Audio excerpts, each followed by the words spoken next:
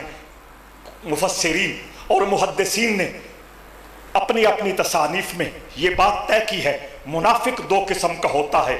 ایک منافق اعتقادی ہوتا ہے، ایک منافق عملی ہوتا ہے.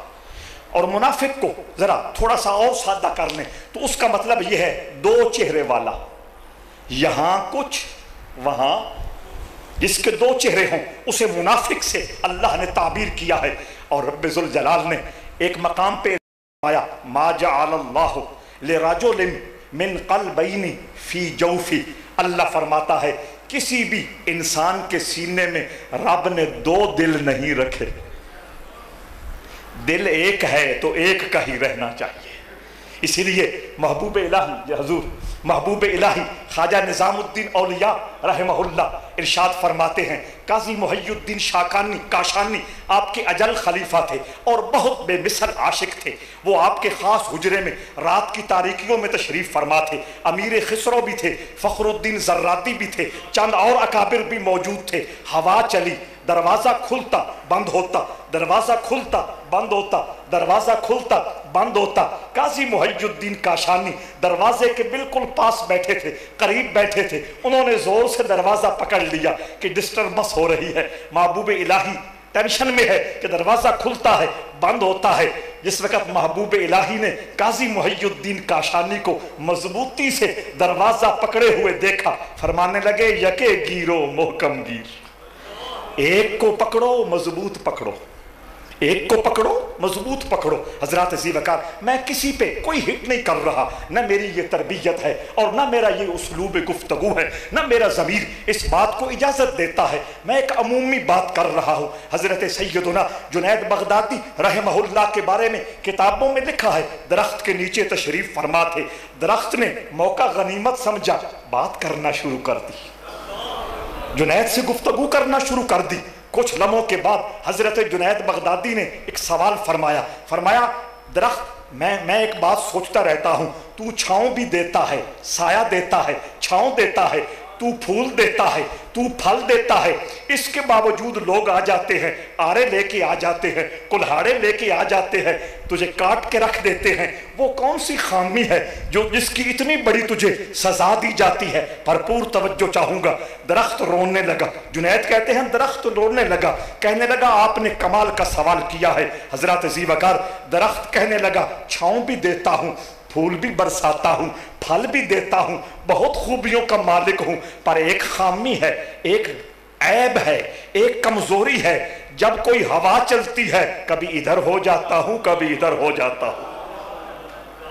یکے گیرو محکم گیر، ایک کو پکڑو مضبوطی سے پکڑو. حضرات عزیز وقار یہ ہماری زندگیوں کا ایک خوبصورت باب ہونا چاہیے، ہم ایک کے ہو کے رہیں. توجہ چاہتا ہوں تو علماء نے کہا منافق 2 قسم کے ہیں، ایک منافق اعتقادی ہے، ایک منافق عملی ہے.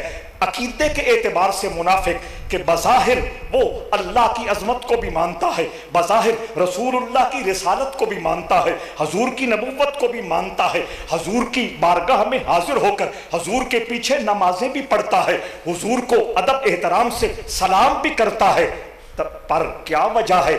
ایک مرحلہ آتا ہے، ایک لمحہ آتا ہے، مدینہ کے آسمان نے یہ منظر کھلی آنکھوں سے دیکھا تھا. حضور منبر پہ جلوہ گر ہو گئے اور ایک ایک کا نام لے کے کہنے لگے ہماری مجلس سے اٹھ جاؤ، ہمارے ساتھ تمہارا کوئی رشتہ نہیں ہے. یہ حقائق بخاری شریف میں تفصیل کے ساتھ یہ حدیث موجود ہے. اور فرمایا عملی منافق کون ہوتا ہے؟ وہ ایک ایک روحانی بیماری ہے، وہ میرے اندر بھی ہے. بہت سارے لوگ اس بیماری میں مبتلا ہو سکتے ہیں. میں پہلے اپنی بات کر رہا ہوں. عملی منافق کون ہوتا ہے؟ اعتقادی تو آپ کو سمجھ آ گئی. الحمدللہ اعتقادی منافقت ہمارے اندر نہیں ہے. ہم رسول اللہ کے تھے، رسول اللہ کے ہیں، رسول اللہ کے ہو کے اٹھے گے. اعتقادی منافقت ہمارے اندر نہیں ہے. بات ہو رہی ہے عملی منافقت کی. اس کی طرف اشارہ کرتے ہوئے میرے رسول نے خود فرمایا ہے، میں اپنی طرف سے اس کی کوئی وضاحت پیش نہیں کر رہا. رحمت عالم نے خود فرمایا ہے جو عملی منافق ہے اس کی 3 نشانیاں یاد کر لو، 3 نشانیاں نوٹ کر لو. آپ نے پڑھی ہوں گی سیرت کی کتابوں میں، مختلف دیواروں پہ بھی مختلف اداروں نے لکھی ہوتی ہیں، لیکن وہ سرسری ہم پڑھتے ہیں، باریکی میں نہیں جاتے. آج چونکہ باقاعدہ ایک ٹاپک کے طور پہ ہم اسے ڈسکس کر رہے ہیں، آج آپ کو سمجھنا بھی آسان ہوگا اور فیڈنگ بھی آسان ہوگی. حضرات عزیز وقار رحمت عالم نے خود نشاندہی فرمائی ہے کہ عملی طور پر بھی منافقت ہوتی ہے. یا رسول اللہ وہ کیسے؟ میرے آقا نے فرمایا اس کی 3 نشانیاں ہیں اور 3 علامتیں ہیں. یا رسول اللہ آپ ارشاد فرمائیے. فرمایا کچھ بندے ایسے ہوتے ہیں جب بات کرتے ہیں جھوٹ بولتے ہیں. اور فرمایا دوسری نشانی یہ ہے جب وعدہ کرتے ہیں پورا. اور تیسری نشانی یہ بیان فرمائی اگر ان کے پاس کوئی امانت رکھی جائے اس امانت کا حق ادا نہیں کرتے، گڑبڑ ہو جاتی ہے، اس میں خیانت ہو جاتی ہے، اس میں بددیانتی کا عنصر آ جاتا ہے. دوبارہ ریپیٹ کر دیتا ہوں، توجہ چاہتا ہوں. آقا نے فرمایا بات کرے تو جھوٹ بولے، وعدہ کرے تو اس کو پورا نہ کرے، امانت رکھی جائے اس میں خیانت کر ڈالے. آقا نے فرمایا نگاہ محمد میں یہ عملی منافقت کی نشانیاں ہیں. تو قرآن مجید کی ان آیات کی روشنی میں ہمیں اس حوالے سے بھی اپنا جائزہ لینا ہے. مجھے بڑی خوشی ہوئی، اپنا محمد افضل بٹ صاحب قبلہ فرما رہے تھے کہ پچھلے درس مبارک میں مجلس میں درس قرآن میں قبلہ نعیم الدین الازہری صاحب فاضل بھیرا شریف تشریف لائے اور انہوں نے بتایا کہ حضرت عمر بن عبدالعزیز رحمہ اللہ جب سورت فاتحہ پڑھتے تھے ایک ایک آیت ٹھہر ٹھہر کے پڑھتے تھے. الحمدللہ رب العالمین وقفہ کرتے تھے، گویا انتظار کر رہے ہوتے تھے میرا رب میری آمد کو قبول کر رہا ہے یا نہیں. الرحمن الرحیم یوں وقفہ کر کے تو وہ علامہ صاحب بتا رہے تھے کہ اس کا بڑا بہترین فیڈ بیک ملا ہے. لوگوں نے سورت فاتحہ آہستہ آہستہ ٹھہر ٹھہر کے شکستہ انداز میں پڑھنا شروع کر دی ہے. تو یہ اصل میں ان مجالس قرآن کا حقیقی مقصد یہ ہے کہ ہمارے من میں جو روحانی کمزوریاں ہیں اور روحانی خامیاں ہیں ہم ان کے علاج کی طرف متوجہ ہوں. حضرات عزیز وقار اور چوتھا مضمون جو اللہ رب العزت نے اس سورہ بقرہ میں بیان فرمایا وہ قرآن کے منکرین جو ہیں میرے رب نے باقاعدہ ان کو چیلنج فرمایا ہے. قرآن کے منکرین صرف میرے زمانے میں نہیں ہے، مجھے اس طرف جاننے کی ضرورت نہیں ہے. آپ مجھ سے زیادہ باخبر ہیں کہ قرآن کے حوالے سے لوگوں کی سوچ کیا ہے، قرآن کی بے توقیری کے حوالے سے لوگوں کا رویہ کیا ہے، قرآن کی بے حرمتی کے حوالے سے لوگوں کے من میں کس قدر گلٹی موجود ہے وہ آپ مجھ سے زیادہ بہتر جانتے ہیں. اقوام عالم کی طرف نظر کر کے دیکھیں، کبھی وہاں کبھی یہاں کبھی وہاں کبھی ادھر کبھی ادھر. حضرات عزیز وقار شیخ سعدی نے ایک بات کہی تھی. آپ فرماتے ہیں اذا یئس الانسان طال لسانہ کسنور المغلوب یسول علی القلب. یہ عربی زبان کا شعر ہے. شیخ سعدی نے گلستاں میں یہ رقم فرمایا ہے. ترجمہ سن لیجئے. شیخ سعدی کہتے ہیں اذا یئس الانسان طال لسانہ، اللہ کسی کو عزت دے دے، اللہ کسی کو مقام دے دے، اللہ کسی کو مرتبہ دے دے، اللہ کسی کو شان دے دے، اللہ کسی کو اس کائنات کے اندر دینی دنیاوی روحانی علمی اعتبار سے عروج عطا فرما دے. ماحول کے اندر کتنے لوگ ایسے ہوتے ہیں جن کو وہ عروج کھٹکتا ہے؟ ایسا ہے یا نہیں ہے؟ وہ عروج کھٹکتا ہے، اور جب کھٹکتا ہے وہ مختلف قسم کی پالیسیاں بناتے ہیں، مختلف قسم کی منصوبہ بندیاں کرتے ہیں، مختلف قسم کے ہتھ کنڈے اختیار کرتے ہیں کہ اس کی بے توقیری ہو جائے، یہ معاشرے کے اندر اس کی جو عزت ہے، اس کا جو بھرم اور شرم ہے، جو وقار اور شان ہے، وہ ختم ہو جائے۔ لوگ مختلف انداز میں مختلف حربے اختیار کرتے ہیں۔ سعدی کہتے ہیں اذا یئس الانسان طال لسانہ، کچھ لوگ مقابلہ کرتے کرتے، بدماشیاں کرتے کرتے، لوگوں کو گراتے گراتے جب مایوس ہو جاتے ہیں، کچھ بھی نہیں بچتا، طال لسانہ، ان کی زبان لمبی ہو جاتی ہے، ان کی زبان لمبی ہو جاتی ہے۔ آگے فرماتے ہیں کَسِنَّوْرِ الْمَغْلُوبِ يَسُولُ عَلَى الْقَلَبِ، اگر خدا نخواستہ کوئی ایسا سین آ جائے، کتا بلی پہ جپٹ پڑے، بلی کمزور ہے، بلی لاغر ہے، بلی نحیف ہے، کتا توانا اور طاقتور ہے، بلی کو یقین ہے میرے بچنے کی کوئی امید نہیں، لیکن آخری حربے کے طور پر بلی کیا کرتی ہے؟ آخری حربے کے طور پر آخری ٹرائی کرتی ہے، اپنے پنجے کتے کی آنکھوں پہ مارتی ہے، آنکھیں نکل آئیں، اندھا ہو جائے گا اور میں بچ جاؤں گی۔ تو سعدی کہتے ہیں کَسِنَّوْرِ الْمَغْلُوبِ يَسُولُ عَلَى الْقَلَبِ، جس طرح آخری حربے کے طور پر بلی آخری وار کرتی ہے، کامیاب ہوتی ہے یا نہیں یہ الگ ایشو ہے، بالکل اسی طرح حرمت قرآن، شان قرآن، جس کی عظمتوں اور رفعتوں کو بلند کرنے کے لیے رب ذوالجلال نے سورہ بقرہ میں چیلنج کیا ہے۔ اللہ فرماتا ہے فَاتُوا بِسُورَةٍ، ایک چھوٹی سی صورت میرے قرآن کی جو ہے اس کے مقابلے میں کوئی صورت دکھاؤ تو صحیح۔ اور فرمایا وَادْعُوا شُهَدَاءَكُمْ، اے مشرکین عرب میں تمہیں ساتھ یہ بھی کہہ رہا ہوں، تم اگر نئی مقابلے میں کوئی صورت لا سکتے، آفاق عالم میں ہوکا لگا دو، پوری دنیا میں اعلان کر دو کہ ہم نے اس سورہ کا مقابلہ کرنا ہے۔ بڑے بڑے عالم، بڑے بڑے شاعر، بڑے بڑے فصحاء، بڑے بلغاء پوری کائنات سے سمٹ کے مکہ کی وادی میں آ جائیں، ان کو ساتھ ملا کر میری ایک چھوٹی سی صورت کا مقابلہ کر کے دکھاؤ۔ 1445 سال گزر گئے ہیں، یہ تو حضور کے وصال کی بات ہے، 1435 سال حضور کے وصال کو ہو گئے ہیں، اس میں 23 سال جو قرآن کا زمانہ ہے اس کو شامل کر لو، اتنے 100 سال گزر گئے، آج تک قرآن کی ایک آیت کا مقابلہ نہیں کیا جا سکتا۔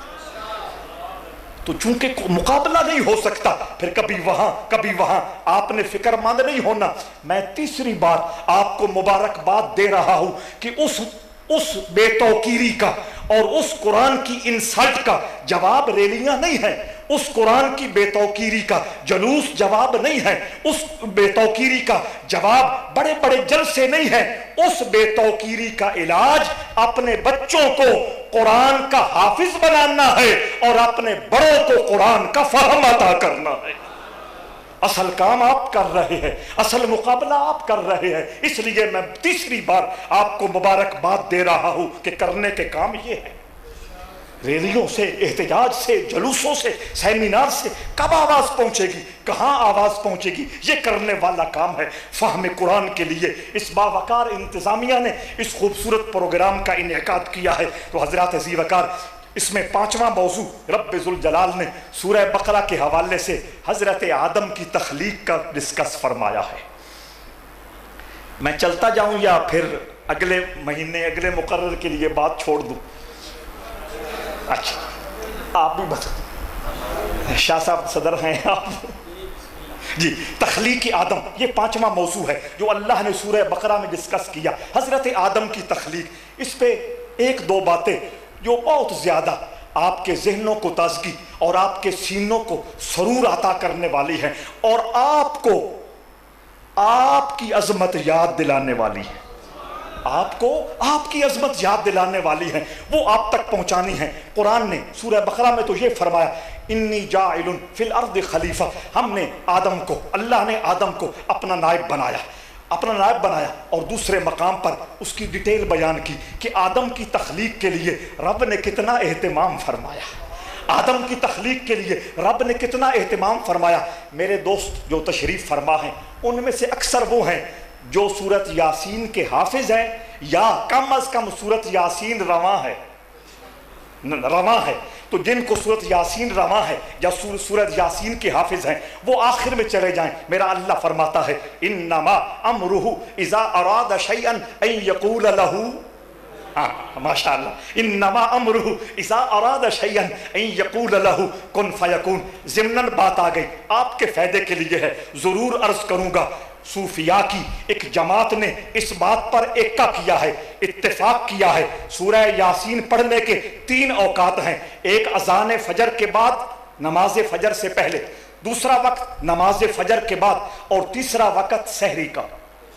یہ 3 وقت ہیں، ویسے تو کسی وقت بھی پڑھی جا سکتی ہے، لیکن کوالٹی کے اعتبار سے اور بہت کچھ خزانے نصیب ہونے کے اعتبار سے یہ 3 اوقات بڑے ویلیویبل ہے۔ صوفیاء فرماتے ہیں فجر کی نماز کے بعد جو سورہ یاسین پڑھتا ہے وہ یہ سمجھ لے اس نے دنیا کے جتنے خزانے ہیں سونے چاندی کے علاوہ وہ سمیٹ لیے، اور فرمایا فجر کی اذان کے بعد اور نماز سے پہلے جو سورہ یاسین پڑھتا ہے وہ یہ یقین کر لے گولڈ اور چاندی کے جتنے خزانے ہیں اللہ نے تیرے دامن میں رکھ دیے ہیں۔ اور فرمایا جو اذان سے پہلے سحری کے وقت سورہ یاسین پڑھتا ہے، سن لو، صوفیاء فرماتے ہیں وہ بندہ یہ یقین کامل کر لے کہ رب ذوالجلال نے اپنے سارے خزانوں سے اسے حصہ عطا فرما دیا۔ اب مجھے دیکھنا ہوگا کہ اس حوالے سے مجھے فیڈ بیک کیا ملتا ہے، آپ اس حوالے سے کتنی محنت کرتے ہیں، فائدہ آپ کا ہے، سراسر آپ کا فائدہ ہے۔ میرے رسول صلی اللہ علیہ وآلہ وسلم نے سورہ یاسین کو پریشانیوں، دکھوں اور نجات سے بچانے کی ضمانت فرمایا ہے، اور ٹائم میں نے بتائے ہیں ان لوگوں کی تحقیق سے جن کو رب ذوالجلال نے وہ شعور عطا فرمایا ہے، وہ آگاہی عطا فرمائی ہے، اور وہ نظر عطا فرمائی ہے کہ کس گھڑی میں رب ذوالجلال کی بارگاہ سے رحمت خاص اترتی ہے۔ اس پہ بھی بعض ذہنوں میں الجھن ہوتی ہے، میں اس کا جواب دیتا چلوں۔ حضرت یوسف علیہ السلام کے بھائی جب بابا کی خدمت میں حاضر ہوئے، ہم خاطی ہیں، ہم گناہگار ہیں، ہم نے ظلم کیا ہے اپنی جانوں پہ، معاف کر دیں، اللہ سے بھی معافی لے دیں، اللہ سے بھی معافی لے دیں۔ قرآن بولا، حضرت یعقوب بولے سوف استغفر لکم، ابھی نہیں کسی خاص لمحے میں اللہ سے معافی مانگوں گا۔ تو لمحے خاص ہوتے ہیں، لمحے خاص ہوتے ہیں۔ تو حضرات عزیز وقار آ جائیے، میں یہ کہہ رہا تھا رب ذوالجلال نے دوسرے مقام پہ فرمایا انما امرہ اذا اراد شیئا ان یقول لہ کن فیکون۔ اللہ فرماتا ہے اللہ جسے چاہے پیدا کرنا چاہے، اللہ کو کسی سے مشورے کی ضرورت، کوئی نقشہ بنانے کی ضرورت، کوئی خام میٹیریل لانے کی ضرورت، کوئی ورکر اور کوئی معمار بلانے کی ضرورت قطعاً کوئی ضرورت نہیں ہے۔ اللہ سوئی کو پیدا کرنا چاہے، اللہ جہاز کو پیدا کرنا چاہے، اللہ مٹی کو پیدا کرنا چاہے، مٹی کے ذرے کو پیدا کرنا چاہے، پہاڑ کو پیدا کرنا چاہے، آسمان کو پیدا کرنا چاہے، اس کی روٹین یہ ہے، وہ کہتا ہے کن ہو جا، وہ چیز ہو جاتی ہے۔ لیکن تجھے اللہ نے اس انداز میں پیدا نہیں کیا، تیری عزت کو، تیری توقیر کو، تیرے مقام کو، تیری شان کو رب ذوالجلال نے تجھے آگاہی بخشی ہے۔ اللہ فرماتا ہے خلقت بیدی ونفخت فیہ من روحی، میں نے اپنے دونوں ہاتھوں سے انسان کی مورت بنائی ہے، اور دونوں ہاتھوں سے انسان کی شیپ، صورت اور مورت بنانے کے بعد اللہ فرماتا ہے کیونکہ اس کے سر پہ میں نے اپنی نیابت کی پگڑی رکھنی تھی نا، اپنی نمائندگی کا تاج سجانا تھا نا اس کے سر پہ۔ اللہ فرماتا ہے دوسرا اکرام میں نے یہ کیا نفخت فیہ من روحی، کہ میں نے وجود انسان میں اپنی روح کا فیض ڈالا، اپنی روح کا فیض ڈالا۔ یہ ایک مستقل موضوع ہے، اور جب یہ عزت، یہ توقیر، یہ شان اور مرتبہ عطا کیا تو میرے رب نے دوسرے مقام پہ فرمایا لقد خلقنا الانسان فی احسن تقویم، ساری کائنات میں سے سب سے سونی اور منمونی ذات کس کی ہے؟ حضرت انسان کی۔ اور چوتھے مقام پہ فرمایا وَلَقَدْ كَرَّمْنَا بَنِي آدَمَ، اللہ فرماتا ہے ساری مخلوقات میں سے جس کے سر پہ میں نے عزت کی پگڑی رکھی ہے نا وہ انسان ہے۔ اور ایک جملہ محبوب عالم صلی اللہ علیہ وآلہ وسلم کا یہاں ایڈ کر لیجئے اور اپنی عزت و توقیر کو ہمیشہ نہ بھولیے۔ میرے آقا فرماتے ہیں، توجہ چاہتا ہوں، مشکات میں چاندنی کی طرح چمکتی ہوئی یہ حدیث نظر آتی ہے۔ میرے آقا فرماتے ہیں رب نے انسان کو اپنی صورت پہ پیدا فرمایا ہے۔ رب صورت سے پاک ہے، رب صورت سے پاک ہے، وہ پاک ہے۔ آقا فرماتے ہیں اپنی صورت سے پیدا کیا ہے، وہی نفخت فیہ من روحی۔ یہ جواب ہے اس حدیث طیبہ کا۔ آقا فرماتے ہیں کہ در حقیقت اللہ یہ فرما رہا ہے کہ میں نے اپنے کمالات کا منبع حضرت انسان کو بنا دیا۔ لہٰذا آج کے بعد اس حوالے سے مجھے اور آپ کو اپنے بارے سوچنا ہوگا اللہ نے کتنی عزت دی ہے، توقیر دی ہے۔ حضرات عزیز وقار، اور اگلے مضمون جو سورہ بقرہ میں بیان ہوا وہ بنی اسرائیل کا تذکرہ ہے۔ حضرت موسیٰ علیہ السلام کی قوم، حضرت عیسیٰ علیہ السلام کی قوم، ہزاروں انبیاء اور سینکڑوں رسول بنی اسرائیل میں آئے، اپنے اپنے زمانے میں اپنے اپنے علاقے میں ہدایت کا انتظام کرتے رہے۔ ان کے مقدر میں کتنی ہدایت تھی، کتنی نہیں تھی، وہ تفصیلات ساری مختلف صورتوں میں موجود ہیں۔ اور اگلے مضمون میں رب ذوالجلال نے خانہ کعبہ کی تعمیر کا ذکر کیا۔ ان اول بیت وضع للناس الذی ببکہ وَإِذِ ابْتَلَىٰ إِبْرَاهِيمَ رَبُّهُ بِكَلِمَاتٍ فَأَتَمَّهُنَّ قَالَ إِنِّي جَاعِلُكَ لِلنَّاسِ إِمَامًا۔ حضرت ابراہیم خلیل اللہ اور حضرت اسماعیل وَإِذْ يَرْفَعُ إِبْرَاهِيمُ الْقَوَاعِدَ مِنَ الْبَيْتِ وَإِسْمَاعِيلُ رَبَّنَا تَقَبَّلْ مِنَّا إِنَّكَ أَنْتَ السَّمِيعُ الْعَلِيمُ۔ یہ وہ موضوع ہے جو آپ کا اجنبی نہیں ہے، نامانوس موضوع نہیں ہے۔ ہر سال ذوالحج کے مہینہ میں علماء کرام اپنے اپنے انداز میں اور اپنے اپنے سرکل میں اس پہ روشنی ڈالے رہتے ہیں، لیکن چونکہ یہ مضمون ہے اس لیے میں نے اس کا ذکر کر دیا۔ اور انہی آیتوں کے آس پاس میرے رب نے ایک اور مضمون بھی چھیڑا، اس کی طرف میں آپ کی بہت توجہ کراؤں گا، چونکہ میں نے کہا کہ یہ سورہ مدنی ہے، یہ سورہ مدنی ہے۔ اور میں نے یہ بتایا مدینہ میں یا مسلمانوں کی جماعت تھی یا یہودیوں کا کارواں تھا۔ اللہ اکبر۔ آ جائیے انہی آیتوں کے آس پاس میرا رب فرماتا ہے الذین آتیناہم الکتاب یعرفونہ کما یعرفون ابناءہم۔ میرا اللہ فرماتا ہے میرا محبوب آ گیا، میرا محبوب اپنی ساری عظمتوں، رفعتوں اور شانوں کے ساتھ، اے یہود مدینہ تمہارے اندر جلوہ گر ہو گیا، کیا تم اسے جانتے نہیں ہو؟ قرآن نے سورہ اعراف میں فرمایا الذین یتبعون الرسول النبی الامی الذی یجدونہ مکتوبا عندہم فی التوراۃ والانجیل۔ اللہ فرماتا ہے رسول کے تذکرے سے تورات بھی بھری پڑی ہے، انجیل بھی بھری پڑی ہے۔ تو یہود کہتے تھے نا ہم تورات والے ہیں، رب کہتا ہے تم کہتے ہو تم نہیں جانتے میرے رسول کو، تم نہیں جانتے میرے رسول کی شان کو، تم نہیں جانتے میرے رسول کے مقام اور مرتبے کو، تم نہیں جانتے کہ یہ آمنہ کا لال ختم نبوت کا تاج سجا کے آیا ہے۔ ہاں اللہ اکبر۔ اللہ فرماتا ہے الذین آتیناہم الکتاب یعرفونہ کما یعرفون ابناءہم۔ اور اسی سورہ بقرہ میں دوسرے مقام پہ فرمایا وکانوا یستفتحون من قبل۔ اب اجنبی بن گئے ہو، اب پرے پرے پھرتے ہو، اب حضور کے دامن سے وابستگی اختیار نہیں کرتے، تمہیں کیا ہو گیا ہے؟ یہ تو وہی آمنہ کا لال ہے جس کی آمد سے پہلے تمہیں کوئی مشکل پڑتی تھی، تم اس کا نام لے کر میری بارگاہ میں وسیلہ پیش کرتے تھے۔ اور سنو رب کا انداز اگلی آیت میں الذین آتیناہم الکتاب یعرفونہ کما یعرفون ابناہم۔ اللہ فرماتا ہے اپنے سکے بیٹوں کے بارے میں تمہیں اتنا یقین نہیں ہے جتنا تمہیں یقین ہے کہ یہ آمنہ کا لال ہی خاتم النبیین ہے۔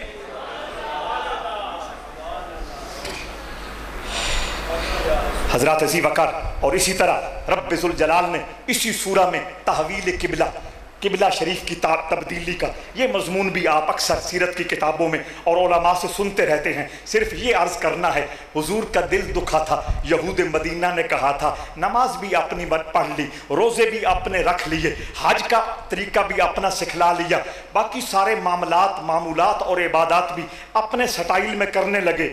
قبلہ تو وہی ہے نا جو ہمارا قبلہ ہے۔ یہ انہوں نے چوٹ کی، حضور کے دل کو تکلیف ہوئی،